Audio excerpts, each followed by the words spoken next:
When the Affordable Care Act was passed, Republicans went ballistic and tried everything they could do to dismantle it. So they filed a court case that would eventually find its way to the Fifth Circuit Court of Appeals. When Republicans became anti-vaxxers and opposed any law mandating vaccines, they filed a court case that would eventually find its way to the Fifth Circuit Court of Appeals. And abortion?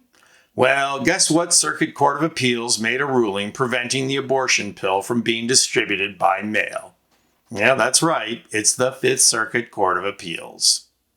The Fifth Circuit, located in Louisiana and exercising jurisdiction over Louisiana, Mississippi, and Texas, is more than just a right-wing court. They are a rogue court, which not only has a history of creating nationwide mandates, but acts in defiance of the Supreme Court itself. In fact, after the Supreme Court struck down a Texas law that required doctors who perform abortions to have admitting privileges at local hospitals, the Fifth Circuit upheld an identical law in Louisiana. This court is so right-wing, it's surprising that their ruling wasn't based on states' rights. Well, the Supreme Court has had enough of the Fifth Circuit going rogue. In an overwhelming 7-2 decision, the Supreme Court overruled the Fifth Circuit's attempt to gut the Consumer Financial Protection Bureau. And when I say gut, I mean the Fifth Circuit agreed with a fringe group that the creation of the Consumer Financial Protection Bureau by Congress was unconstitutional. Now, you might remember the creation of the Consumer Financial Protection Bureau. It was brought about by the 2008 economic meltdown caused by large banking and mortgage companies. It was created as part of the Dodd-Frank Act, which was signed into law. The creation of the Bureau was designed to protect consumers against fraud and deceptive business practices, specifically in financial industries like banking, mortgages, credit cards, and loans. So who on earth would possibly try and oppose consumer protections like that? Well, none other than the bottom-dwelling parasites that feed off of the most vulnerable workers in our society, payday lenders. These companies withdraw money from a borrower's account, and if there isn't enough money to cover the withdrawal, then they keep trying to withdraw in order to run up a mountain of fees. And is it a coincidence that a group this sleazy are major contributors to Donald Trump? In 2018 and 2019, a payday lender trade group spent $1 million each year at Trump's Miami resort to hold their annual meeting. And the owners and CEOs of larger companies donate millions to Trump campaigns, for which they were rewarded by the House, which voted in 2021 to overturn payday regulations. Well, these fine, upstanding businessmen brought a whacked-out suit claiming that the Consumer Financial Protection Bureau was unconstitutional because Congress does not appropriate money every year to fund it. Instead, the Dodd-Frank Act did something creative. They wrote into law that the Bureau will draw its funds from the Federal Reserve. So in essence, it's funded through the money the federal government makes charging interest. 7 other appeals courts heard the wackadoodle argument the payday lenders brought, and they all threw them out. But not the Fifth Circuit. The Trump-appointed hacks who sit on that court loved the case and ruled that the Consumer Financial Protection Bureau is unconstitutional. Well, the Supreme Court has finally tried to rein in the Fifth Circuit, and with a 7-2 decision overruling them said, enough is enough.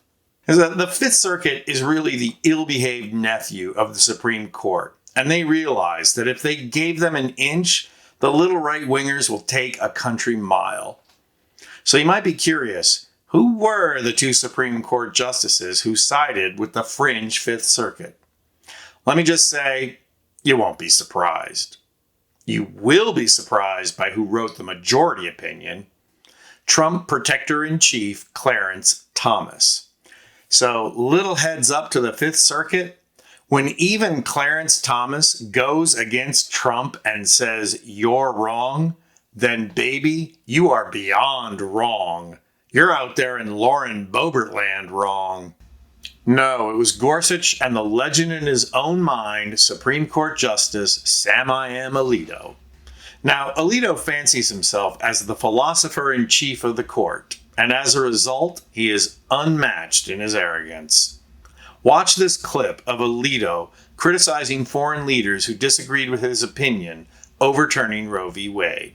Weeks since I had the honor this term of writing, I think, the only Supreme Court decision in the history of that institution that has been lambasted by a whole string of foreign leaders who felt perfectly fine commenting on American law.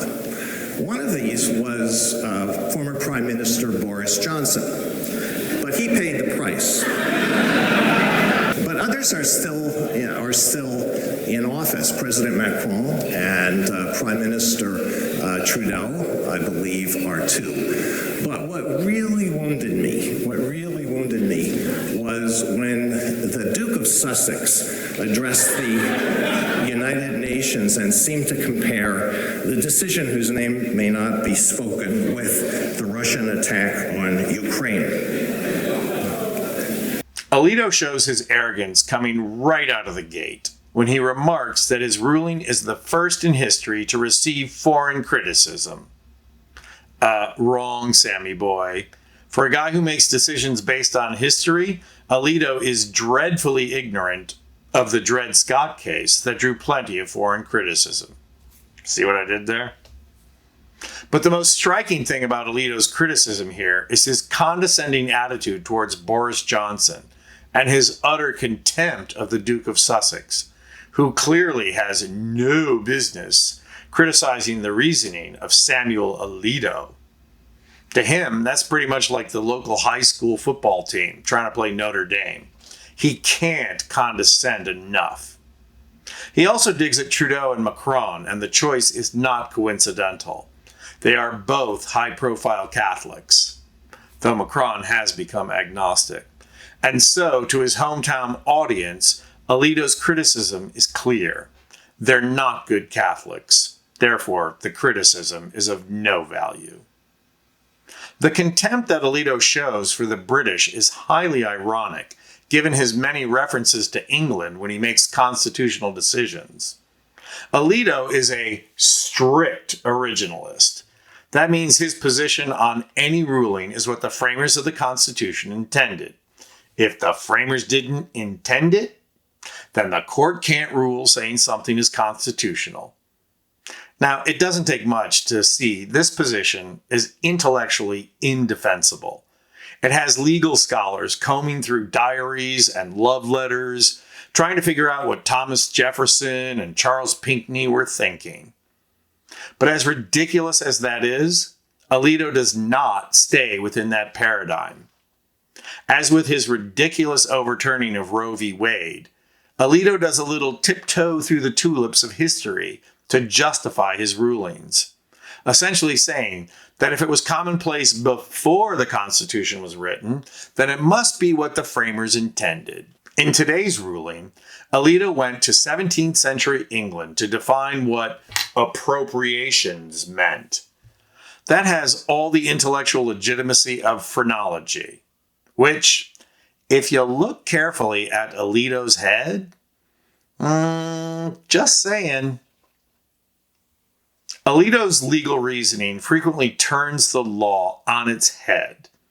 And according to the New York Times, that's not the only thing Alito turns on its head. I'm Anthony Vincent Gallo for Occupy Democrats.